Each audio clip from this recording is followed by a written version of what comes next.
Assalamualaikum warahmatullahi wabarakatuh. Kisah kelahiran Nabi Isa alaihi salam putra Maryam.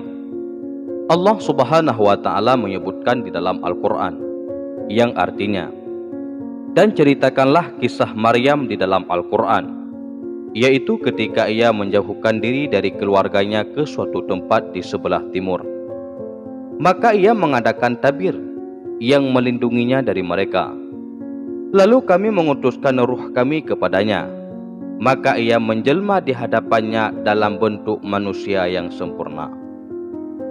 Sehingga Maryam berkata, sesungguhnya aku berlindung daripadamu kepada Tuhan yang Maha Pemurah, jika kamu seorang yang bertakwa.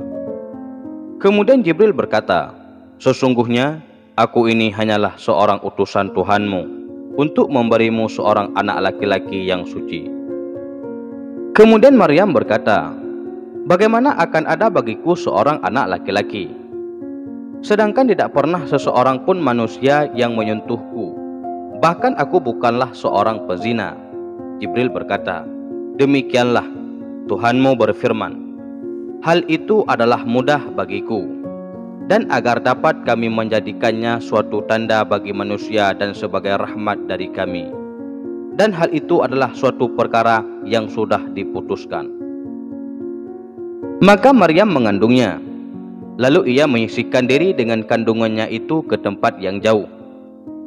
Maka rasa sakit akan melahirkan anak memaksa ia bersandar pada pangkal pohon kurma.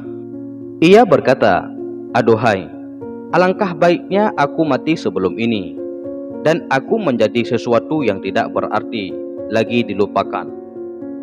Maka Jibril menyuruhnya dari tempat yang rendah, janganlah kamu bersedih hati, sesungguhnya Tuhanmu telah menjadi anak sungai di bawahmu. Dan goyanglah pangkal pohon kurma itu ke arahmu, niscaya pohon itu akan menggugurkan buah kurma yang masak kepadamu. Maka makan, minum, dan bersenang hatilah kamu. Jika kamu melihat seorang manusia, maka katakanlah, sesungguhnya aku telah bernazar berpuasa untuk Tuhan yang Maha Pemurah, maka aku tidak akan berbicara dengan seorang manusia pun pada hari ini. Quran Surat Maryam ayat 16 hingga 26. Di dalam ayat yang lain, Allah subhanahu wa ta'ala melanjutkan kisah Siti Maryam dan Isa, yang artinya, maka Maryam membawa anak itu kepada kaumnya dengan menggendongnya. Kaumnya berkata, hai Maryam, sesungguhnya kamu telah melakukan sesuatu yang amat mungkar. Hai saudara perempuan Harun, ayahmu sekali-kali bukanlah seorang yang jahat, dan ibumu sekali-kali bukanlah seorang pezina. Maka Maryam menunjukkan kepada anaknya. Mereka berkata, bagaimana kami akan berbicara dengan anak kecil yang masih dalam ayunan? Berkata Isa alaihi salam, sesungguhnya aku ini adalah hamba Allah. Dia memberiku Alkitab, yaitu Injil, dan dia menjadikan aku seorang nabi, dan dia menjadikan aku seorang yang diberkati di mana saja aku berada, dan dia memerintahkan kepadaku untuk mendirikan salat dan menunaikan zakat selama aku hidup, dan berbakti kepada ibuku, dan dia tidak menjadikan aku seorang yang sombong lagi celaka, dan kesejahteraan semoga dilimpahkan kepadaku pada hari aku dilahirkan, pada hari aku meninggal, dan pada hari aku dibangkitkan hidup untuk kembali.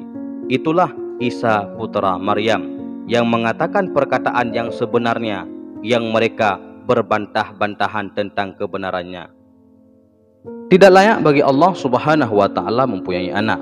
Allah yang maha suci, apabila dia telah menetapkan sesuatu, maka dia hanya berkata kepadanya, jadilah, maka jadilah ia. Sesungguhnya Allah subhanahu wa ta'ala adalah Tuhanku dan Tuhanmu, maka sembahlah dia oleh kamu sekalian. Ini adalah jalan yang lurus. Maka berselisihlah golongan-golongan yang ada di antara mereka. Maka kecelakaan bagi orang-orang yang kafir pada waktu yang menyaksikan hari yang besar. Dan itulah kisah tentang Isa, anak daripada Siti Maryam, yang tersebut di dalam Al-Quranul Karim. Semoga bermanfaat bagi kita semua. Hadanallahu wa iyyakum ajmain. Assalamualaikum warahmatullahi wabarakatuh.